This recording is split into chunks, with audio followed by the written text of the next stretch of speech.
जय हिंद दोस्तों। हम भारतीय संविधान पढ़ रहे थे जिसमें हम भाग 1 देखेंगे, आर्टिकल फर्स्ट को देखेंगे। आर्टिकल 1 में दिया है संघ और उसके राज्य क्षेत्र। ठीक है, विस्तार से देखेंगे हम इसको।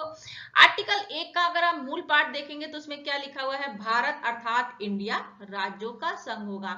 मतलब भारत का मतलब क्या है, इंडिया ही है। लीगल मतलब ये संवैधानिक मान्यता मिल गई। ठीक है, तो भारत अर्थात इंडिया राज्यों का संघ होगा।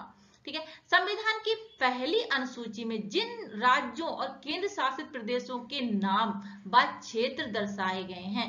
ठीक है, भारतीय संविधान की पहली अनुसूची में जिन राज्यों और केंद्र शासित प्रदेशों के नाम व क्षेत्र दर्शाए गए हैं वे भारत का हिस्सा माने जाएंगे और भविष्य में जो क्षेत्र अधिग्रहित या प्राप्त किए जाएंगे वे भी भारत का भाग होंगे। तो मेन इस आर्टिकल में यही है। ठीक है, जो अभी हमने पढ़ा। ठीक है, संविधान की पहली अनुसूची में जिन राज्यों और केंद्र शासित प्रदेशों के नाम दर्शाए गए हैं वे भारत का हिस्सा माने जाएंगे और भविष्य में कोई क्षेत्र अगर प्राप्त किया जाता है, जीता जाता है, तो वो भी भारत का भाग होगा। ठीक है, हम विस्तार से देखेंगे इस आर्टिकल को। ठीक है, यूनियन ऑफ स्टेट, संघ का नाम और अर्थ क्या। देखिए, संविधान कहता है कि भारत एक यूनियन ऑफ स्टेट है, यानी राज्यों का संघ है। इसका मतलब भारत में राज्य है पर वे मिलकर एक अखंड संघ बनाते हैं। ठीक है, यानी राज्यों को अलग होने का अधिकार संविधान में नहीं दिया गया है। ठीक है, कोई भी राज्य अलग नहीं हो सकता भारत से। यह शब्दावली संहिता दिखाती है, पर यह संघात्मक मॉडल कुछ मायने में केंद्र प्रधान भी है। जैसे कि संसद को राज्यों के मामले में बदलाव करने का अधिकार है। ठीक है, तो कुछ मामले में क्या है, ये संघात्मक मॉडल कुछ मायने में केंद्र प्रधान भी है। ठीक है, तो नेक्स्ट देखिए, सेकंड देखेंगे आप क्लॉज, प्रथम अनुसूची में राज्यों और केंद्र शासित प्रदेशों की सूची।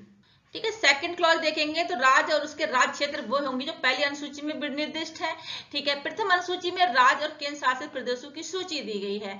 संविधान की प्रथम अनुसूची में उस समय के सभी राज्यों और केंद्र शासित प्रदेशों के नाम हैं और उनका क्षेत्र दिया गया था।